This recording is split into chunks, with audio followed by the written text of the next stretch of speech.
ain't done a YouTube intro in so long. But what's good, YouTube? It's your boy, the Can TV Show, and we back again with another video. And by the title, got a little special video. So this is called the most dangerous city, Alabama, in Birmingham. As y'all know, I'm from Birmingham, Alabama.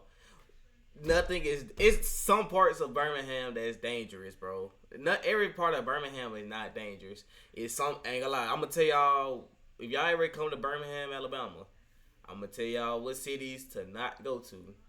Or never stay in it that far. Not far, but never stay there longer than about maybe an hour or two. Don't go to Bessemer. Don't go to Fairfield. Don't go to the west. Don't go to the west side of it. Don't go to Midfield. What's the other three dangerous ones? All I know is don't go to Midfield, Fairfield, Pleasant Grove. It's alright. Pleasant Grove alright. Ain't nothing too dangerous over there. Don't go to 3rd Avenue. No, don't go there. Shit, it's a lot of places don't go to. But look, we're finna get right into the video, man. Oh, make sure y'all like, comment, subscribe, comment in the comment section below.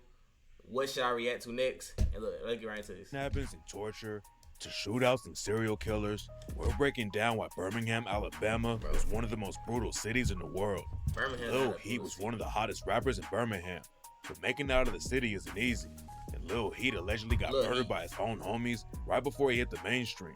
Lil Heat came up in the trenches and started getting arrested when he was 13 years old, but he didn't want to live like that forever. Around 2019, he hopped in the booth and started dropping music. And in 2020, he popped off like crazy with the track 007. Oh yeah, Lil Heat got co-signs from huge artists like Young Thug and Gucci Mane. And all the buzz got him a deal with Cinematic Music Group. But while Lil Heat was starting to make some noise in the industry, he had beef in Birmingham that was about to get him shot. When Lil Heat started dropping tracks, he was tied with another Birmingham rapper named Ray World De Niro. They had some music together and were both... I'm trying to remember who that is. But nah, I ain't gonna lie, it's one thing about Birmingham though. If you doing good in life, bro, if you are all my Birmingham people, all my Birmingham, Alabama people, if you doing something good, man, cut all the people that's negative around you off. Cut them all off, bro.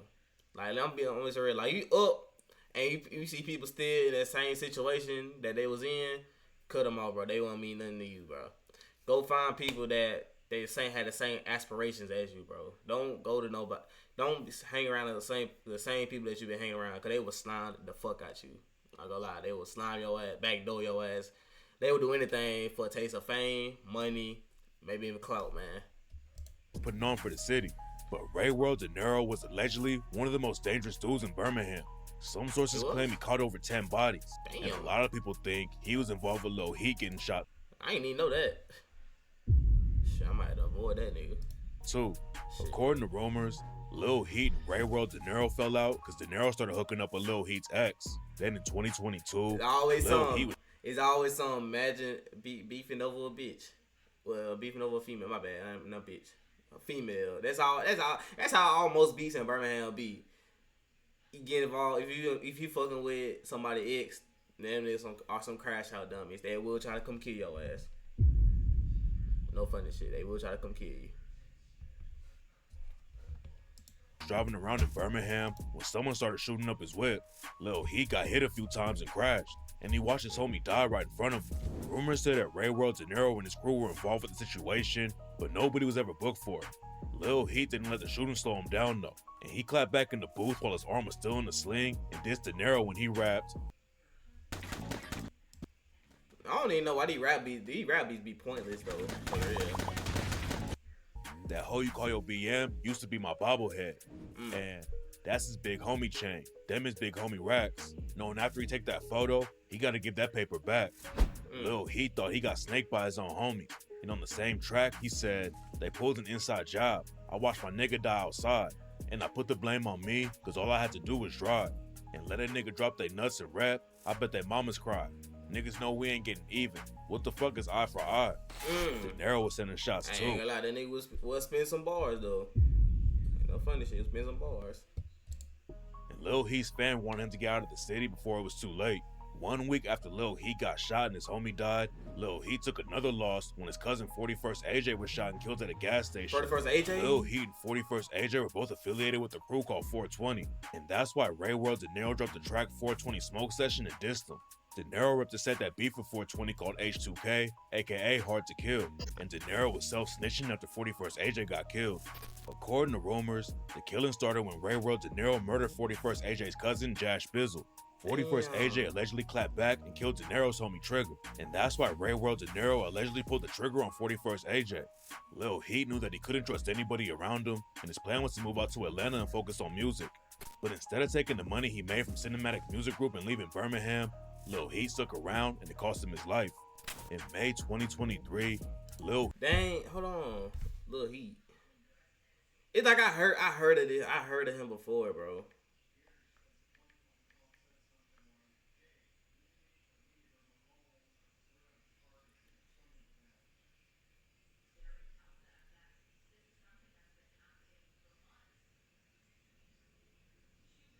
Damn, man. R.I.P. Lil Heat, bro.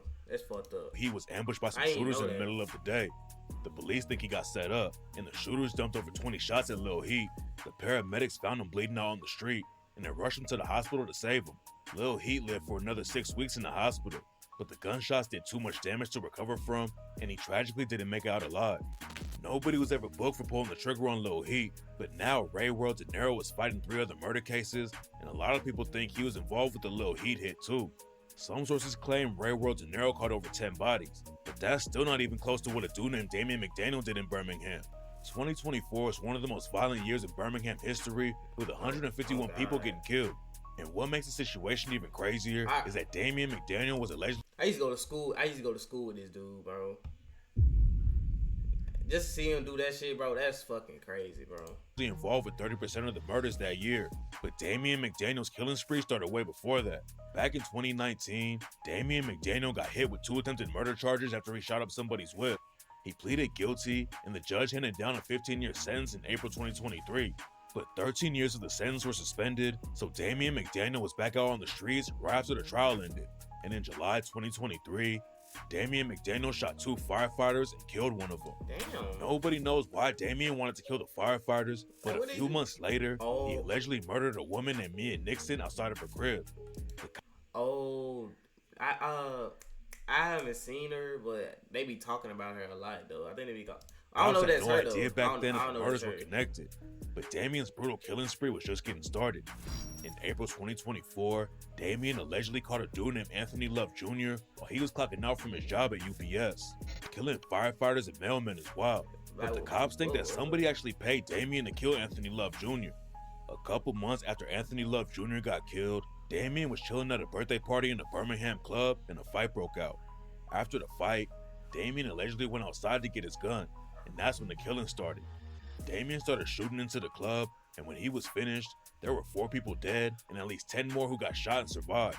Damian McDaniel wasn't finished yet though, and a month after the shooting at the club, he allegedly killed another dude named Charlie Moore inside his house. Some of them— God damn, nigga trying to catch bodies like it's GTA out this bitch. It's not a good thing, but god damn, nigga, somebody, man, I ain't gonna lie.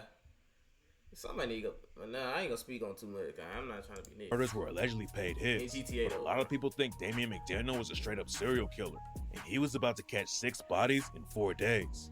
On September 19th, what was the police doing around there? They just hearing about people dying. They not even trying to go get this nigga. Damian allegedly killed DeAndre Brown at a bar. Then 2 days later, he pulled up to a hookah lounge on Magnolia Avenue and started shooting.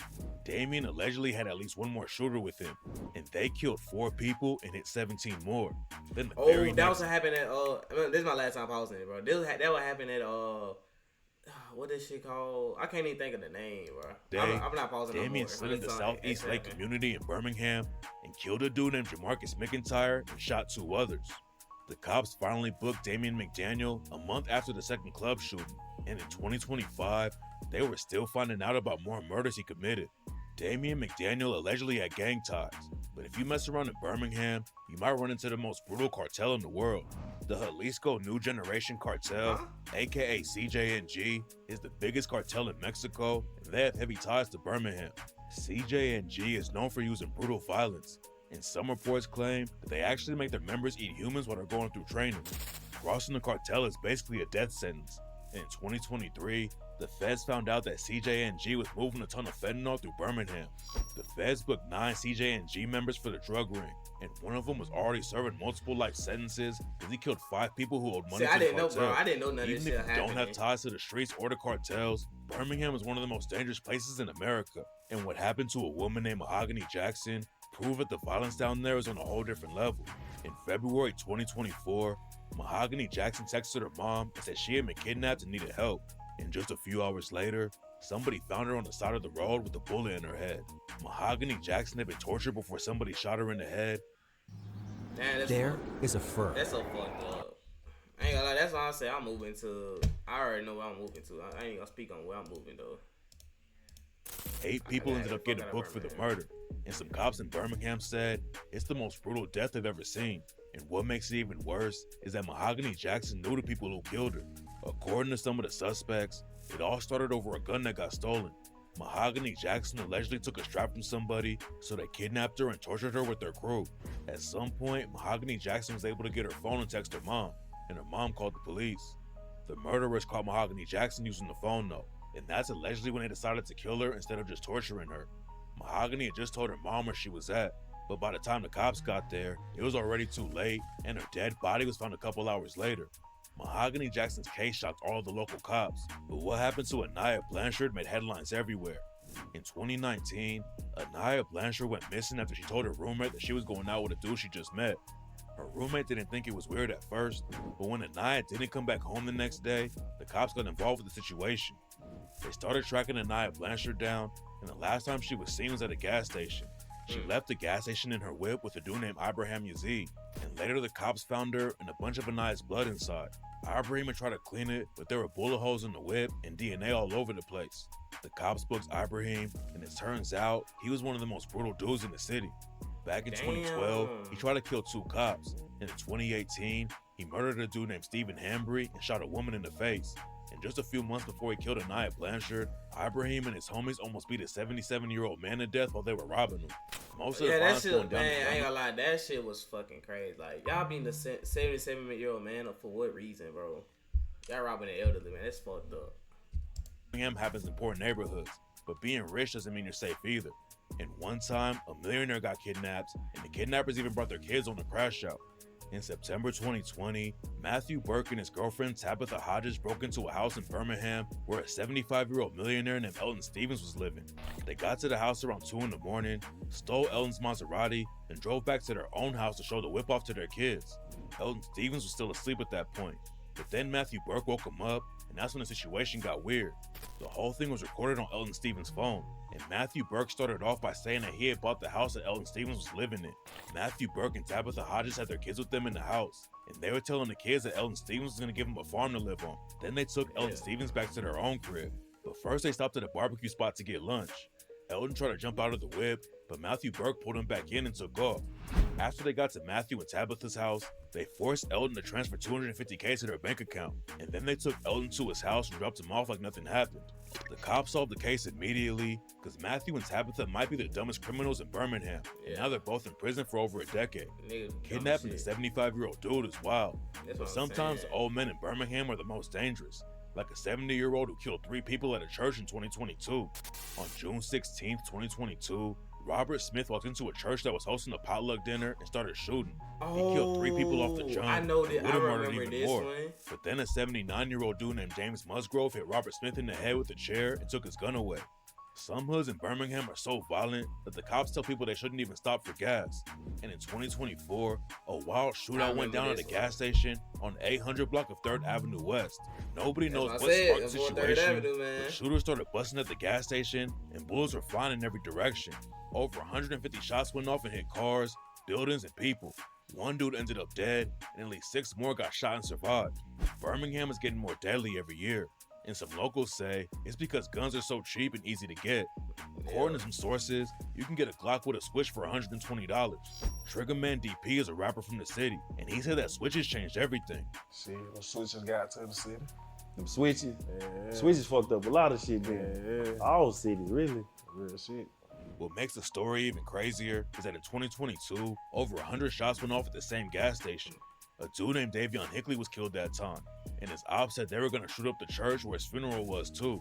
The cops were posted up at the church to provide security for the funeral, but Davion Hickley's ops still showed up and tried to run over some of the cops who were there. Birmingham has one of the highest murder rates in America, but one of the most shocking deaths in the city was when a millionaire faked his own murder and actually killed himself. Major Bashinsky was a lawyer in Birmingham, but he was also one of the most powerful dudes in the state. His family owned a chip company called Golden Enterprises that was making over $100 million a year. And that's why everybody was shocked when Major Bashinsky's body was found floating in a golf course pond. Major's hands were tied behind his back and there was tape over his mouth. And there was a letter in his pocket that called Golden Enterprises vampires who abused their workers. At first, everyone thought Major had been killed by someone who worked at the chip company, but the truth was way weirder. After the autopsy was finished, the coroner said that Major had taped his own mouth shut and shot himself in the head. Major's hands were tied too, but the rope was loose and wouldn't have stopped him from pulling the trigger. Nobody knows why Major tried to make his own suicide look like a murder, and it's still one of the weirdest deaths in Birmingham's history. Nah, that's actually insane, bro. I never knew most of this stuff. Anyways, I hope y'all like this video, man. It's your boy, the Cam TV show, and I'm out. Peace.